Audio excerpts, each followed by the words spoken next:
सभी बच्चों को नमस्कार। उम्मीद है आप सभी बहुत ही बढ़िया होंगे।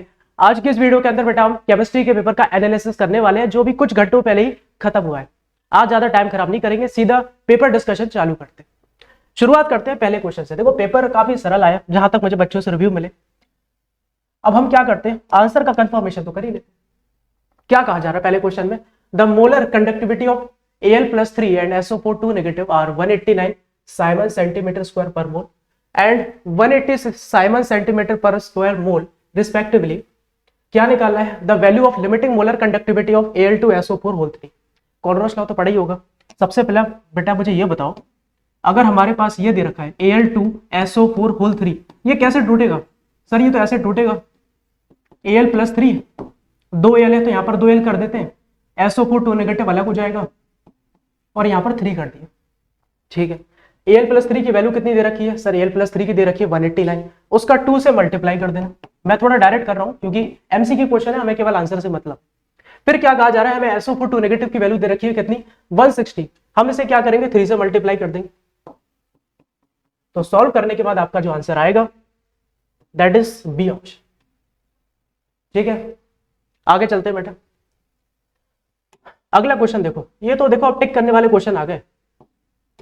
विच of the following acid represent vitamin C? कौन सा रिप्रेजेंट करता है भैया? एस्कॉर्बिक एसिड करता है। ठीक है, फिर क्या बोला जा रहा है, Rosenmund reduction is used for the preparation of aldehyde, the catalyst used in the reaction. ये रहा, सीधे सीधे सवाल यार, फ्री के नंबर है। From the element of 3D series given below which element show the maximum? भैया यार लो, मैग्नीज। ठीक है, 1 मिनट भी नहीं लगा और देखो 4 नंबर ऐसे ही मिल गए। उम्मीद है आप सबका भी बढ़िया गया होगा पेपर। अच्छा, consider the following reaction.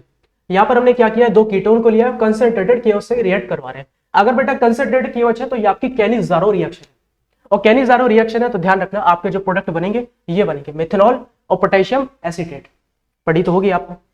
Which alkyl halide from the given option undergo SN1 reaction faster?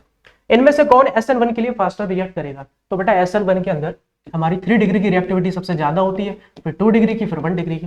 पहचान लो 3 डिग्री कौन है, वही आंसर है। कौन सा है? ये रहा। ठीक है, ये तो टेक्निक है भैया, ये 1 डिग्री है। आगे देखो तो ये क्या हो, the fraction of molecules having energy equal to greater. हाँ मैं कह सकता हूँ हल्का फुल्का थोड़ा सा कंफ्यूजिंग क्वेश्चन ये आ गया होगा क्योंकि ऐसा कुछ देखा नहीं होगा। बट बेटा इसका जो आंसर है वो क्या है हमारा, ये, क्योंकि आपने ये क्वेश्चन तो पढ़ी होगी, K is equal to AE minus AE/RT। हमसे फ्रैक्शन पूछ रहे हैं तो A को नीचे भेज देंगे, ये आंसर आ गया। आइडेंटिफाई द प्राइमरी अमीन्स, भैया जिसमें NH2 है वही आपका आंसर है। जनरल कॉन्फ़िगरेशन, ये तो यार पता है 12th का भी ये 12th का भी क्वेश्चन नहीं है, ये 11th का है। ठीक है, इसका आंसर क्या हो जाएगा?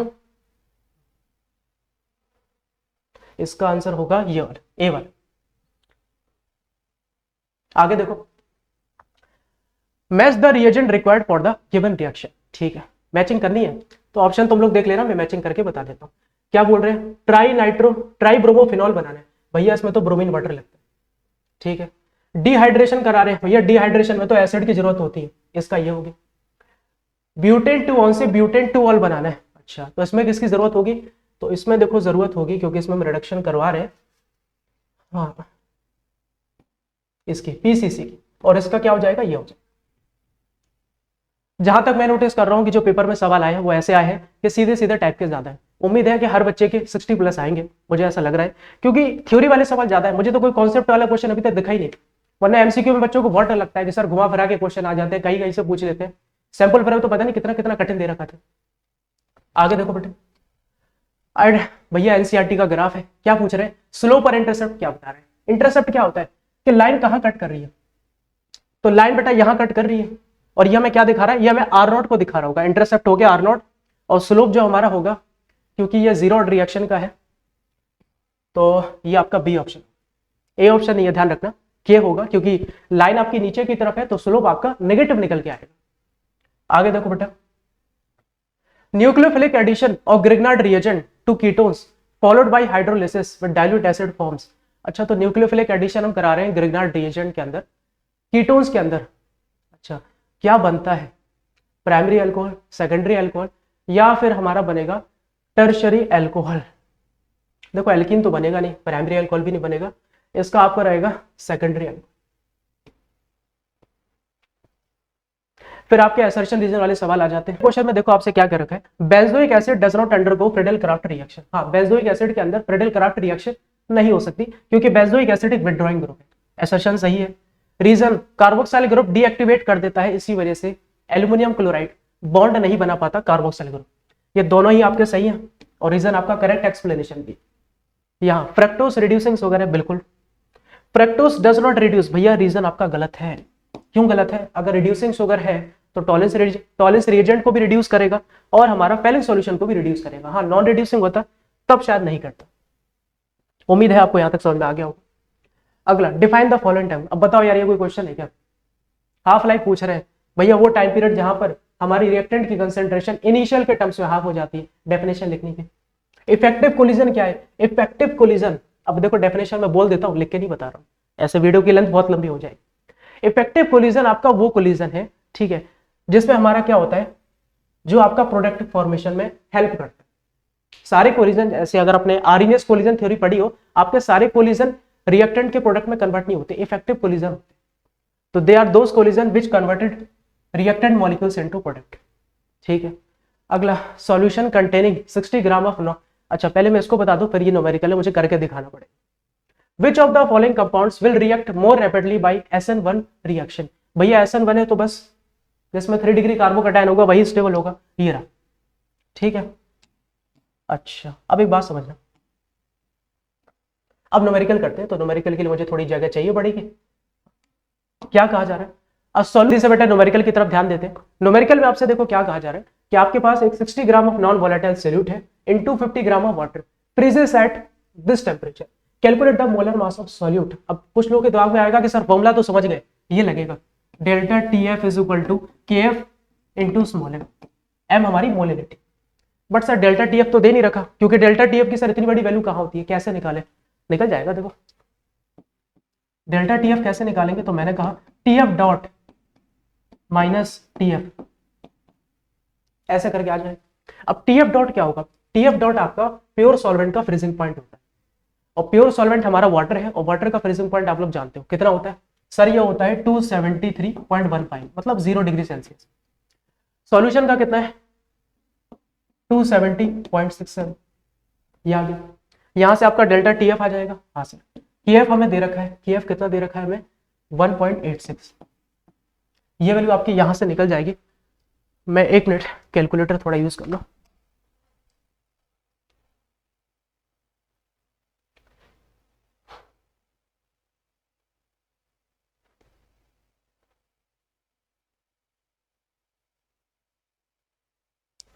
इसकी वैल्यू आपके जो आ रही है 2.48 आ रही है। मोलिलिटी का फॉर्मूला क्या होता है sir, number of moles of solute. मैं उसकी जगह क्या करता हूँ, गिवन मास अपन मोलर मास करता हूँ। गिवन मास x मान लिया, मोलर मास दे रखा है क्वेश्चन में क्या, solution containing 60 gram of non volatile solute. अच्छा, मोलर मास निकालना है, ओके ओके। तो एक काम करो, ऊपर 60 रख दो, नीचे क्या करो m कर दो। नीचे क्या आता है 250 आता है, निकल 250 को 1000 से डिवाइड करेंगे, क्यों करेंगे, ताकि केजी में कन्वर्ट हो जाए। देखो ऐसे सॉल्व किया, कितना आ गया 4 आ गया। अब इधर उधर भेज दो बस वैल्यू को, 1.86 को मैंने नीचे भेज दिया। हाँ सर, अब क्या करेंगे, अब बेटा 60 को, ये तो आपका 4 ऊपर चला गया था, अच्छा 4 ऊपर जाएगा तो एक काम करो 60 इंटू 4 को भी नीचे भेज देते हैं। अच्छा m भी आपका नीचे आ जाएगा ना, हमें देखो m निकालना है, ठीक है, तो पर m को उधर भेज देना, इन सब वैल्यू को उधर भेज देना, जस्ट कैलकुलेशन करनी, आंसर आ जाए। कैलकुलेशन तो तुम लोग कर ही लोगे यार। ओके, आगे चलते हैं। Arrange the following compounds in increasing order of their boiling point, ठीक है। पहला क्या दे रखा है हमें, ब्रोमोफॉर्म, ठीक है। क्लोरोफॉर्म तो सुना था, ब्रोमोफॉर्म भी आ गया, देख रहे हो, तो कुछ नहीं है, ये है देखो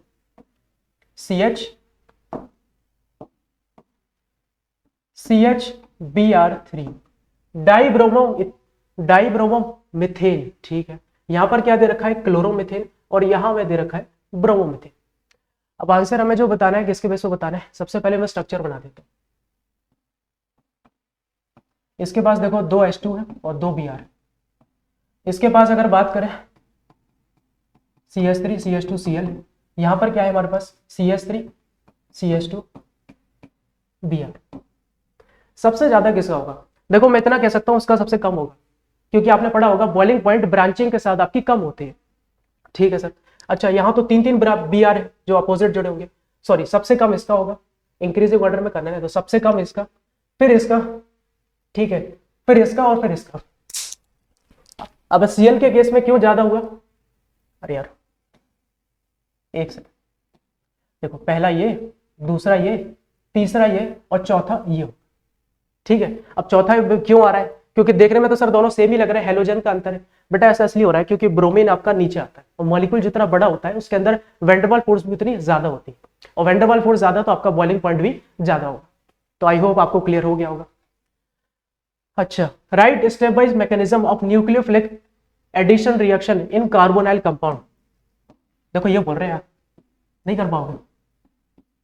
स्टेप 1 में क्या करना था, ये हमारा कार्बोनाइल कंपाउंड है, कार्बोनाइल कंपाउंड मतलब जिनके अंदर कार्बन और ऑक्सीजन आपका दोनों आ रहे हैं, ठीक है। ग्रिग्नार्ड रिएजेंट है, क्या होता है सर, RMgX होता है। अब हम जानते हैं ये तो पॉजिटिव चार्ज होता है, ये कार्बोनाइल होता है, बॉन्ड टूटेगा जाके हमें जोड़ देना है, ठीक है, जोड़ना था, फिर हमें हाइड्रोलिसिस कराना था, 2-3 स्टेप में आपको इसी प्रोसेस को दिखाना पड़ता, तब जाके आपको नंबर मिलते, वरना कन्वर्जन कर देते, ठीक है। टॉलिन से बेंजोइक एसिड KMnO4 से रिएक्ट कराओ, ठीक है। उम्मीद है दोनों में से कोई ना कोई एक तो किया ही होगा, ठीक है। अब नीचे देखो क्या सवाल आ गया, what happens when glucose react with nitric acid. भैया HNO3 के साथ रिएक्ट करवाना है, कुछ नहीं करना। उम्मीद है कि ये तो कर ही लिया होगा तुम लोगों ने।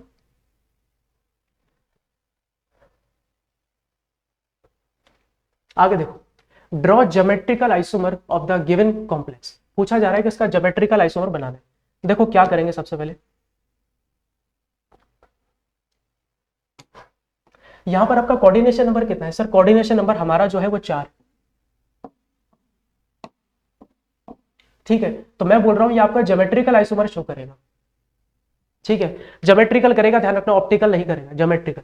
कैसे दिखाएगी, मेरे हिसाब से ये तो एनसीईआरटी का क्वेश्चन भी लग रहा है। एक आपका सिस फॉर्म हो जाएगा जहां पर दोनों NH3 एक साइड हमने रख दिया, ये आपका क्या हो गया, सिस फॉर्म हो गया, क्योंकि जब सेम ग्रुप एक साइड आते हैं तो ये आपका सिस हो गया। उसके बाद हम क्या करेंगे, अपोजिट कर देंगे, रखना सेम है, यहां NH3 है,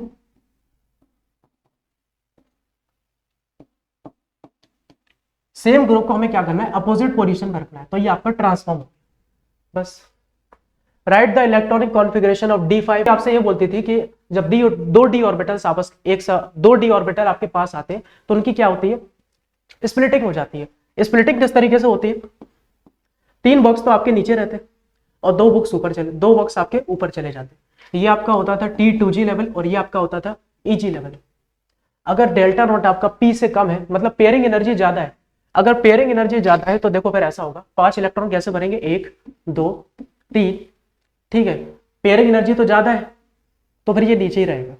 तो कॉन्फ़िगरेशन आपको ऐसे लिख रहा था, ये थोड़ा सा घुमा के दे दिया आपको, ये इसका आंसर था, ठीक है। अगला पूछ रहा है व्हाट इज एम्बीडेनेट लिगेंड। एम्बीडेनेट लिगेंड क्या है, देखो बेटा एम्बीडेनेट लिगेंड कुछ नहीं है, जब आपके पास कोई एक ऐसा कॉम्प्लेक्स प्रेजेंट हो जो जिसमें जो लिगेंड है वो क्या कर सकता है, 2 अलग अलग साइड से क्या कर सकता है, बॉन्ड बना सकता है सेंट्रल एटम से, वही आपका एम्बीडेनेट लिगेंड। नीचे आपकी क्या कर दिया, रिएक्शन लिख रही थी, विलियमसन सिंथेसिस, राइमर टाइमन जिसमें आपका सेलिसाइक्लिक एल्डिहाइड बनता था, ठीक है। ये तो लिख ही लिया यार, रटे रटाई क्वेश्चन है जो बार बार आ रहे। फ्रीडल क्राफ्ट एल्काइलेशन एनीसॉल में कराना था, लो इसमें क्या है,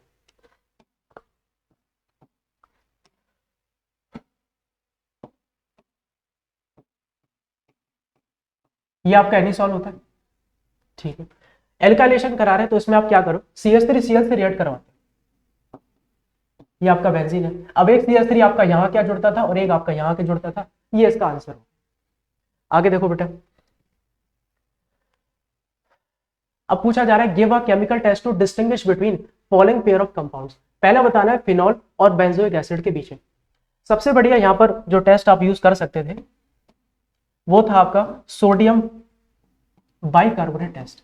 अब नाम लिख के आओगे तो गलत हो जाएगा, मैं पहले बता, अगर रिएक्शन लिखी होगी तब आपको नंबर मिलेंगे, अगर आप ऐसे लिख के आ जाओगे, इसको क्या हो गया, अगर आप ये लिखकर आ जाओगे ध्यान रखना, तो फिर आपको पूरे नंबर नहीं मिलेंगे। शायद आपको कितने नंबर का क्वेश्चन है, 2 + 1, तो हो सकता है आपको 1 नंबर, अगर ये 1 नंबर का ये पार्ट है 1 नंबर का ये पार्ट है तो आपको आधा आधा दोनों में मिल जाए। प्रोपेनॉल और प्रोपेनॉल में बताना है भैया, एक यूनिवर्सल टेस्ट जो हर केस में लग रहा है आइडोफार्म, वो लगेगा यहाँ। Which one of the compounds is stronger acid and why. पूछा जा रहा है कि इनमें से कौन सा एसिड आपका ज्यादा स्ट्रॉन्ग है। ठीक है, अब ये बताओ एसिड क्या होता था। सर एसिड वो होता था जो H+ को जल्दी डोनेट कर दे। ठीक है, लेकिन H+ को डोनेट करेगा तो दिक्कत ये आ जाएगी कि यहाँ पे उसके ऊपर क्या आ जाएगा, नेगेटिव चार्ज आ जाएगा। अब नेगेटिव चार्ज आ जाएगा और यहाँ पर हमारा कैसा ग्रुप है, फ्लोरीन, जो कि विड्रॉइंग होता है। अब ध्यान से देखना, देखो यहाँ पर फ्लोरीन आपका दूसरे कार्बन पे है और यहाँ पर तीसरे कार्बन पे। फ्लोरीन विड्रॉइंग ग्रुप है और विड्रॉइंग ग्रुप एसिडिक स्ट्रेंथ को बढ़ाते हैं। लेकिन फ्लोरीन है तो दोनों केस में, लेकिन जितना पास होगा उतना अच्छे से वो विड्रॉ कर पाएगा, उतना अच्छे से वो खींच पाएगा। मतलब आंसर ये। ठीक है, डिफाइन द फॉलोइंग टर्म्स। भैया ये रटे रटाई क्वेश्चन है, डेफिनेशन वगैरह तो उम्मीद है आप सबने लिखी दी होगी। मैं चाहता हूं कि जो घुमा फिरा के क्वेश्चन है उन्हीं को डिस्कस किया जाए। अच्छा यहां देखो सर, इसको थोड़ा डिस्कस करते हैं। मोस्ट इंपॉर्टेंट क्वेश्चन है, लेकिन थोड़ा सा मेरे हिसाब से घुमाएंगे। Show that time required for 99.9% completion in a first order reaction is 10 times half life of the reaction। अच्छा ठीक है, सबसे पहले बेटा एक काम करो, जो फर्स्ट ऑर्डर का फॉर्मूला जानते हो सीधा वही लगा दो। सर हमने तो ये पढ़ा है, टाइम की बात हो रही है तो सर हमने तो ये पढ़ा है 2.303 अपॉन के लॉग R0 अपॉन R, यही पढ़ा है ना आपने। अच्छा अब क्या पूछा जा रहा है, हाफ लाइफ। अच्छा के के बारे में तो पता है नहीं पता है तो कोई दिक्कत नहीं है, यहाँ पर बस ऐसा कर देना 99.9% कर दो। अब ये बताओ के बारे में नहीं पता है तो मैं बोल रहा हूँ के को लिखा रहने दो, कोई जरूरत नहीं है उसकी। R0 इनिशियल कंसंट्रेशन, अब शुरुआत में तो 100% ही रहा होगा तो R0 की जगह 100 कर दो। R कितना है, R हमारा बचा हुआ है। जब 99.9% रिएक्शन कंप्लीट हो गई तो बचेगा कितना, 0.1%। पॉइंट हटा, ऊपर एक 0 आ गया। इसको हम क्या लिख सकते हैं, 10 की पावर 3 लिख सकते हैं और लॉग में पावर आगे आ जाती है। क्या बचा फिर आपका, ये आ गया। हाँ सर ये आ गया। अब बेटा एक काम करते हैं, हाफ लाइफ की बात कर लेते हैं। क्वेश्चन बढ़िया है, 3 नंबर का है। हाफ लाइफ का फॉर्मूला फर्स्ट ऑर्डर के लिए क्या होता है सर, ये होता है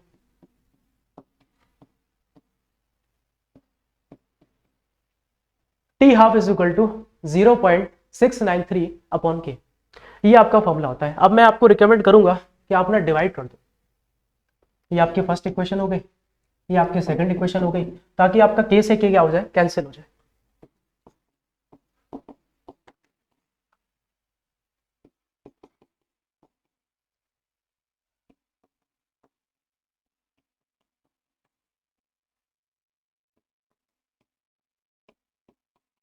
ऐसा हो जाएगा, ठीक है।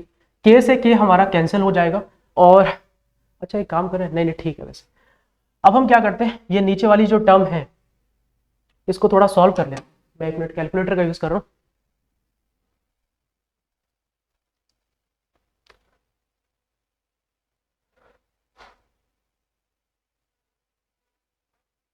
जीरो 0.693 2.303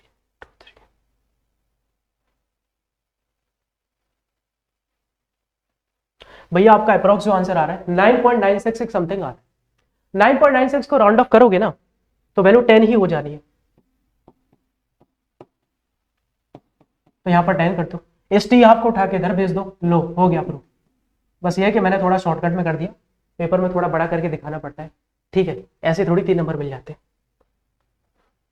एक बार वीडियो चेकअप कर ले, पता चला पूरी मेहनत खराब जा रही है। चलो वीडियो तो चल रही है, आगे देखो। Right IUPAC name of the given compound. अब ये कोई क्वेश्चन है बताओ, ठीक है 11th क्लास का क्वेश्चन है। 1 2 3 4 4 क्लोरो क्या हो जाएगा, 4 क्लोरो ब्यूटीन इसका आंसर हो जाएगा। अगला, why is thionyl chloride preferred for the preparation of alkyl halide from alcohols. क्यों उसको ज्यादा प्रेफर करते हैं, इसलिए प्रेफर करते हैं क्योंकि यहाँ पर आपकी जो गैस, यहाँ पर आपका SO2 और HCl गैस फॉर्म में निकलती है और गैस बेटा रुकती नहीं है, गैस एस्केप कर जाती है। तो हमें जो चाहिए वो क्या होगा, बिल्कुल प्योर फॉर्म में मिल जाता है, हमें उसको अलग करने की जरूरत नहीं है। What happens when methyl bromide react with KCl? KCl से रिएक्ट करेंगे तो क्या होगा भैया, ये बन जाएगा, रिएक्शन ही लिखनी थी। 28वां, calculate EMF of following cell. अच्छा ये सब दे रखा है, देखते हैं आगे क्या है। यार क्वेश्चन पूरा नहीं आया क्या, एक मिनट रुकना बेटा।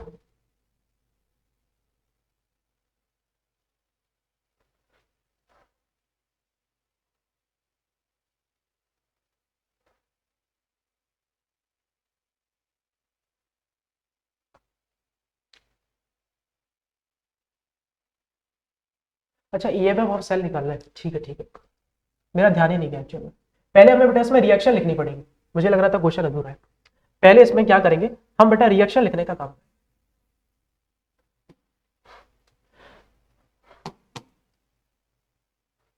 ये आपका ना नेक्स्ट इक्वेशन का सवाल है। अच्छा तो हमें क्या दे रखा है, एसिड ऑब्लिक एसिड प्लस 2 दे रखा है, H प्लस ऑब्लिक H2 करके हमें दे रखा है, और बाकी गैस का हमें प्रेशर बता रखा है, ईएमएफ ऑफ सेल हमें निकालना। ठीक है, सबसे पहले बेटा आप क्या करो, ई डॉट सेल निकालो। कैसे निकालेंगे सर, कैथोड माइनस एनोड करते हैं। कैथोड पे क्या है, मुझे तो साफ साफ दिख रहा है कि देखो यहाँ पर H प्लस ऑब्लिक H2 में कन्वर्ट हो रहा है। ठीक है, इसकी वैल्यू दे रखी है कितनी, वो तो पता ही होती है, 0 होती है। फिर दूसरे की वैल्यू लेंगे, माइनस माइनस प्लस हो जाएगा, तो आपका आंसर कितना आ गया, 0.40। ये आंसर नहीं है फाइनल, क्योंकि हमें ई सेल निकालना है, स्टैंडर्ड तो निकालना होता तो कब का हो गया। फॉर्मूला जानते हो ई सेल का? हाँ सर, नेक्स्ट इक्वेशन तो हमने बहुत अच्छे से पढ़ी।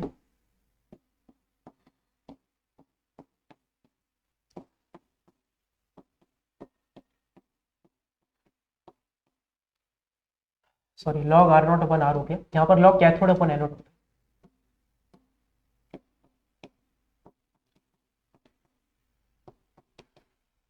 ठीक है, एन की वैल्यू कितनी हो जाएगी, साफ साफ दिख रहा है देखो, एस एन प्लस 2 में कन्वर्ट हो रहा है, तो एन की वैल्यू तो 2 हो जाएगी। कैथोड पे क्या करेंगे, कैथोड पे हम रखने का काम करेंगे H2 को, और इसकी कंसंट्रेशन हमें दे रखी है कितनी, 0.01, इसकी दे रखी है 0.01। लेकिन मैं आपको रिकमेंड करूंगा कि आप पहले फाइनल रिएक्शन लिख लो, क्योंकि जब तक फाइनल रिएक्शन आप नहीं लिखोगे तो आपको पावर का आइडिया नहीं लगेगा। अगर नेक्स्ट इक्वेशन पढ़ी है तो पता होगा कि फाइनल रिएक्शन में हम क्या करते हैं, जो आगे नंबर स्टोइचोमेट्रिक कोएफिशिएंट होते हैं उनको पावर में भी लिखने का काम करते हैं, तो वो आपको लिखनी पड़ेगी। ठीक है, चलो मैं लिख के बता देता हूं आपको, वरना लगेगा कि सर तो सारी चीजें ऐसे ही स्किप कर रहे हैं। देखो एसएन की रिएक्शन क्या हो गई सर, एसएन प्लस 2 ये हो गई आपकी। ठीक है, H प्लस की क्या दे रखी है सर, H प्लस हमारा H2 में कन्वर्ट हो रहा है। कैसे कन्वर्ट हो रहा है, इलेक्ट्रॉन एक्सेप्ट करके। तो यहां पर आप क्या करो, 2H प्लस ले लो, ये आपका 2 इलेक्ट्रॉन एक्सेप्ट कर रहा होगा, और किस में कन्वर्ट हो रहा होगा, H2 में कन्वर्ट हो रहा होगा। इससे फिर आपका ये कैंसिल हो जाएगा,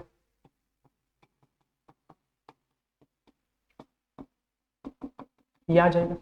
बस आपको कुछ नहीं करना है, Sn प्लस 2 की वैल्यू तो आप ये ले लेना, बट H प्लस के आगे 2 लिखा हुआ है, तो आप क्या करना, जो वैल्यू जब उसकी रखो तो उसका स्क्वायर कर देना। उसके आगे तो फिर देखो आपको लॉग सॉल्व करना है, ठीक है, कैलकुलेशन वगैरह करनी है, उम्मीद है आपने कर लिया होगा। आगे देखो बेटा, what is the function of salt bridge in galvanic cell. भैया इससे सरल क्वेश्चन कुछ हो सकता है, बताओ।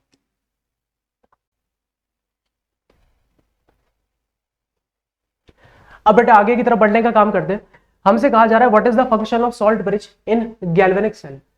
सॉल्ट ब्रिज का फंक्शन पूछा जा रहा है, तो सॉल्ट ब्रिज के पास 2 ही फंक्शन होते हैं कि वो क्या करता है, दोनों सॉल्यूशन की इलेक्ट्रिकल न्यूट्रलिटी को मेंटेन करके रखता है, ताकि चार्जेस की कंसेंट्रेशन किसी एक बीकर में ज्यादा ना हो जाए, और दोनों सॉल्यूशंस को या दोनों बीकर को इंटरनली कनेक्ट करने का काम करता है। अगला, when does galvanic cell behave like a electrolytic cell. अगर बाहर से हम पोटेंशियल 1.1 वोल्ट से ज्यादा अप्लाई करेंगे तो हमारा सेल जो है वो कैसा बिहेव करेगा, इलेक्ट्रोलिटिक जैसा बिहेव करेगा। Can copper sulphate solution be stored in a pot made up of zinc, explain with the help of a value of E cell. Copper sulphate solution के अंदर क्या हम जिंक को स्टोर कर सकते हैं, नहीं कर सकते, क्योंकि जिंक की जो एसआरपी की वैल्यू है ज्यादा है। तो जिंक क्या करेगा, कॉपर सल्फेट को डिस्प्लेस कर देगा, और यहां पर आपकी डिस्प्लेसमेंट रिएक्शन हो जाएगी। ये हो गया सरल सरल से, बहुत आसान आसान तो सवाल आए। अगला देखो, predict whether COF63 negative is diamagnetic और पैरामैग्नेटिक। देखो एक बात समझो, इसका कोऑर्डिनेशन नंबर 6 है, ठीक है, साफ साफ मैं बता देता हूँ। आप आपने अगर सॉल्व करके लिखा है तो बहुत अच्छी बात है, वैसे 1 नंबर का है तो आप डायरेक्ट बता सकते हैं। फ्लोरीन आपका कैसा लेजेंड है, वीक लेजेंड है। हाँ सर वीक लेजेंड है, तो वीक लेजेंड में हम पेयरिंग नहीं करवाते, हम क्या करते हैं, मतलब जो इलेक्ट्रॉन होते हैं हमारे नीचे से ऊपर जंप करके चले जाते हैं। जब पेयरिंग नहीं हो रही, ध्यान रखना, तो फिर ये कैसा होगा सर, पैरामैग्नेटिक होगा। तो आपको वो रीजन एक्सप्लेन करना था कि ये वीक फील्ड एजेंट है, इसलिए हमारी पेयरिंग नहीं होगी, अनपेयरिंग ज्यादा होगी। What is the coordination number, भैया EN जो है कैसा लेजेंड है सर, डी डेल्टेड लेजेंड है। तो 4 इसका हो जाएगा, 2 इसका हो जाएगा, आंसर हो गया कितना 6। What is the IUPAC name of the given complex, IUPAC name पूछ रहे हैं, देखो अभी बोल के बता देता हूँ। काउंटर आयन तो आपका यहाँ पर वैसे भी है नहीं, ये आपका हो जाएगा डाइअमीन, डाइअमीन डाइक्लोरिडो प्लेटिनम।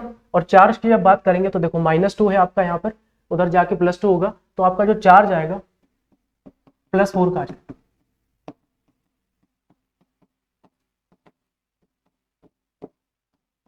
ये आपका आंसर हो गया।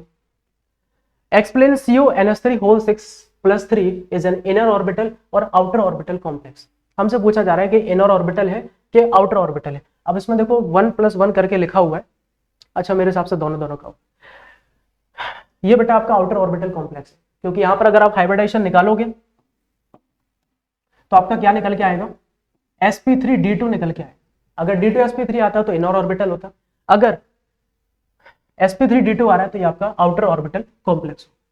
अगला देख लेते हैं, ठीक है। आपके पास 2 क्वेश्चन थे। अब ऐसे क्वेश्चन में क्या होता है ना कि बच्चों को ऊपर वाले पार्ट से बहुत डर लगता है कि इसको कैसे करेंगे, आइडिया नहीं लग रहा, ठीक है। वैसे क्वेश्चन इतना कुछ कठिन नहीं है, ये आपका कोई अमाइड वाला कंपाउंड होगा, हॉफमैन रिएक्शन के अंदर गया, बी को फिर नाइट्रस एसिड से रिएक्ट करवाया, तो आपका क्या बन गया होगा, डाइजेनम क्लोराइड बन गया होगा। लेकिन मुझे उम्मीद है तुम लोगों ने ये वाला किया होगा। हिंसबर्ग रिएजेंट क्या होता है, बेंजीन सल्फोनाइल क्लोराइड, हो गया जी। यहाँ क्या पूछ रहे हैं, arrange the following compounds in increasing order of the basic strength in gaseous phase. Basic strength किसकी ज्यादा होगी भैया, 3 डिग्री की सबसे ज्यादा होती है, तो फर्स्ट सेकंड थर्ड, ठीक है। लो लिख के बता देते, फर्स्ट सेकंड। आगे देखो, give reason for the following, methyl amine is more basic than aniline, बिल्कुल सही है। मिथाइल अमीन क्या होता है सर, ये होता है CH3NH2। अब CH3 क्या है, डोनेटिंग ग्रुप है। अगर CH3 आपका डोनेटिंग ग्रुप है, सुनना ध्यान से, अगर CH3 आपका डोनेटिंग ग्रुप है, ये चाहता है इलेक्ट्रॉन को डोनेट करना, इसे पता है कि ये डोनेट, अगर मैंने डोनेट कर भी दिए तो हमारी यहां से मदद मिल जाएगी। CH3 एक डोनेटिंग ग्रुप है और डोनेटिंग ग्रुप आपके विड्रॉइंग स्ट्रेंथ को बढ़ा। यहाँ एनिलीन की बात करें तो एनिलीन के अंदर क्या होगा, रेजोनेंस की वजह से आपके इलेक्ट्रॉन जो होंगे डीलोकलाइज नहीं होंगे, डीलोकलाइज हो जाएंगे। अगर डीलोकलाइज हो जाएंगे तो फिर वो डोनेट नहीं कर पाएगा, क्योंकि डीलोकलाइजेशन तो देखो ऐसा होगा, आपका एनिलीन यही होता है, ये इलेक्ट्रॉन क्या होंगे, यहां जाएंगे फिर यहां जाएंगे, पूरी रिंग के अंदर घूमते रहेंगे, कहां डोनेट कर पाएगा। इलेक्ट्रॉन एक जगह होने तो चाहिए, तभी तो वो डोनेट करेगा। अच्छा, aniline readily reacts with bromine water two gives 2,4,6 tribromo aniline. तो ब्रोमीन वाटर से जब रिएक्ट कराते हैं तो ये बड़ी आसानी से रिएक्ट कर जाता है, क्योंकि ब्रोमीन वाटर में एक तो एनिलीन की रिएक्टिविटी बहुत ज्यादा होती है, और जब हम ब्रोमीन वाटर लेते हैं तो हमारे 3 ब्रोमीन क्या होंगे, ऑर्थो मेटा पैरा, इन पोजीशन पर जाके जुड़ जाते हैं। तो उसका फिलहाल जो आंसर था वो यही था कि एनिलीन की हाई रिएक्टिविटी होने की वजह से हमें क्या मिलता है, 2,4,6 ट्राइब्रोमो एनिलीन। प्राइमरी अमीन्स के हायर बॉइलिंग पॉइंट होते हैं टर्शरी से। अच्छा देख लो, ये बताना टर्शरी क्या होता है, यही होता है, ब्रांचिंग ज्यादा है, ब्रांचिंग हो जाएगी तो बॉइलिंग पॉइंट अपने आप कम हो जाएगा। ये सीधा सीधा है, यहां तो ब्रांचिंग है नहीं, ब्रांचिंग नहीं है तो बॉइलिंग पॉइंट इसके कंपैरिजन में तो बहुत ज्यादा। आगे देखो, attempt any 5 of the following, ठीक है, इनमें से कोई 5 अटेम्प्ट करने। जिंक ट्रांजिशन एलिमेंट क्यों नहीं है भैया, ये तो पका पका हुआ क्वेश्चन है, पता नहीं कितनी बार पूछा गया है। बेटा ट्रांजिशन एलिमेंट की डेफिनेशन आपसे बोलती है कि आपके डी इलेक्ट्रॉन जो होने चाहिए वो कैसे होने चाहिए, आपका जो डी ऑर्बिटल है वो इनकम्प्लीट होना चाहिए, या तो ग्राउंड स्टेट में या फिर ऑक्सीडेशन स्टेट में, ठीक है। यही रीजन है, अगर जिंक का अगर आप कॉन्फ़िगरेशन करोगे तो ये निकल के आएगा आर्गन 4s2 3d10। अब जिंक नॉर्मली Zn+2 के फॉर्म में एग्जिस्ट करता है, इसमें क्या हो जाएगा सर, आर्गन 4s0 3d10, ऐसा कुछ हो जाएगा। लेकिन डी तो अभी भी भरा हुआ है, उससे पहले भी भरा हुआ था, इसलिए इसको ट्रांजिशन एलिमेंट नहीं मानते। तो आपको कॉन्फ़िगरेशन करना था, फिर रीजन लिखना था। लेंथोनाइड कॉन्ट्रैक्शन पूछा जा रहा है, ठीक है, या हो सकता है तुम लोगों ने और नीचे वाले की हो। फिर पूछ रहे हैं कि फर्स्ट आयनेशन एंथैल्पी क्रोमियम की कम क्यों होती है जिंक के कंपैरिजन में। क्योंकि बेटा जब क्रोमियम की बात करें तो क्रोमियम का कॉन्फ़िगरेशन होता है 4s1 3d5, वो हाफ फील्ड है। अगर हाफ फील्ड है तो उसकी स्टेबिलिटी ज्यादा है, उससे इलेक्ट्रॉन निकालना मुश्किल पड़ेगा। ट्रांजिशन एलिमेंट अच्छे कैटलिस्ट क्यों है? क्योंकि इनके पास एबिलिटी है मल्टीपल ऑक्सीडेशन स्टेट को अडॉप्ट करने की। Compounds of transition metal are generally coloured, क्यों? क्योंकि डीडी ट्रांजिशन, ठीक है, इनके अंदर डीडी ट्रांजिशन है। अब इसको थोड़ा पूरा लिखना था, डीडी ट्रांजिशन लिखोगे तो आधा नंबर मिल जाएगा, पूरा नहीं मिलेगा। 1 नंबर चाहिए तो मिनिमम कम से कम 2 लाइन का आंसर होना चाहिए। तो ऐसा लगता है ड्यू टू डीडी ट्रांजिशन हमारा जो इलेक्ट्रॉन है वो क्या होता है, नीचे वाले ऑर्बिटल से मतलब T2G लेवल से जंप करके EG लेवल में चला जाता है, ठीक है, और ऊपर से अब नीचे आएगा तो क्या करेगा, एनर्जी लूज करेगा in the form of colour. वैसे डीडी ट्रांजिशन लिखा है तब भी चल जाएगा, ठीक है। 5 तो देखो हो ही गए, पर हो सकता है आपने ये वाला किया हो, कोई भी 5 करने थे, बस शर्त है कि आपने पूरे ना कर दियो, क्योंकि पूरे करने के नंबर नहीं मिलेंगे, नंबर तो आपको पूरे ही मिलेंगे। एक्वाटिक स्पीशीज पानी में कंफर्टेबल क्यों होती है? ठीक है, कोल्ड वाटर के अंदर, क्योंकि कोल्ड वाटर के अंदर टेम्परेचर कम होता है, और टेम्परेचर कम तो प्रेशर ज्यादा, तो हमारी गैस की सॉल्बिलिटी हाई होती है, इसलिए एक्वाटिक लाइफ ज्यादा अच्छे से सर्वाइव कर पाती है। सॉल्यूशन कंटेनिंग, हाँ न्यूमेरिकल आ गया। अब हो सकता है आपने ऊपर वाला किया हो सकता है आपने नीचे वाला किया। एक सॉल्यूशन है जिसके containing 2 gram of glucose in 100 gram of water is prepared at 303 Kelvin. If the vapor pressure of pure water is 32.8 mm Hg, what would be the vapor pressure of solution? इतना तो समझिएगा कि देखो vapour pressure वाला formula लगेगा, P dot minus P S,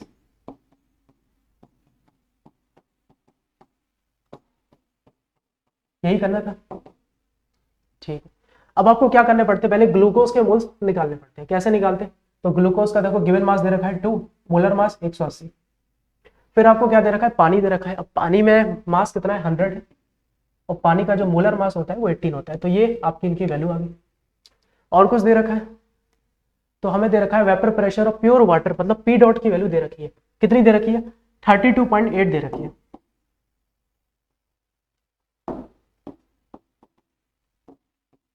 अब ये बताओ पीएस नहीं निकाल पाओगे यार, ठीक है, सिंपल सिंपल देखो ये कैंसिल हो जाएगा, ये तो साफ साफ कैंसिल हो रहा है, ये देखो, ठीक है, 100 ऊपर जाएगा, फिर यहाँ पर तो क्या बच रहा है, यहाँ पर तो हमारा 20 बच रहा है, क्रॉस मल्टीप्लाई कर दे सीधा आंसर आ जाता है। नीचे वाला किया तो वो भी देखो ठीक है अपने आप में, मैं मान के चल रहा हूँ कि आपने ऊपर वाला किया, क्योंकि ऊपर वाला ज्यादा आसान सवाल है। रिवर्स ऑस्मोसिस क्या है? जब आप, सुनना ध्यान से, जब आप इतना प्रेशर अप्लाई करते हो कि ऑस्मोसिस प्रोसेस आपकी रिवर्स हो जाती है, तो उसी को रिवर्स ऑस्मोसिस बोला जाता है। खत्म हो गया, हो गया, पूरा पेपर खत्म। तो उम्मीद है तुम सब लोग का पेपर बढ़िया गया होगा। कैसा गया एक बार कमेंट बॉक्स में मुझे जरूर बताना। अब देखो आंसर जब हमें देखने मिलते हैं ना, तो हो सकता है कुछ लोगों का मोटिवेशन बहुत हाई गया हो, ठीक है, और कुछ लोगों का हो सकता है डाउन चला गया हो। अभी आपको एक कॉन्स्टेंट वे में रहना है। अभी बेटा बहुत पेपर पड़े हुए हैं, अभी 2 ही तो पेपर हुए, इंग्लिश का हुआ है और केमिस्ट्री का हुआ है। तो अभी ज्यादा हाईली एक्साइटेड मत हो जाना और ज्यादा डाउन भी मत हो जाना, क्योंकि पढ़ाई तभी हो पाती है जब एक नॉर्मल स्टेट में रहते हैं, ठीक है। तो ग्राउंड स्टेट में रहना है, एक्साइटेड स्टेट में नहीं जाना है। जैसा भी गया है ठीक है, आज का दिन थोड़ा आराम कर लो, या फिर चाहो तो अपनी फिजिक्स पढ़नी शुरू कर दो। मिलते हैं अगली वीडियो में, बाय।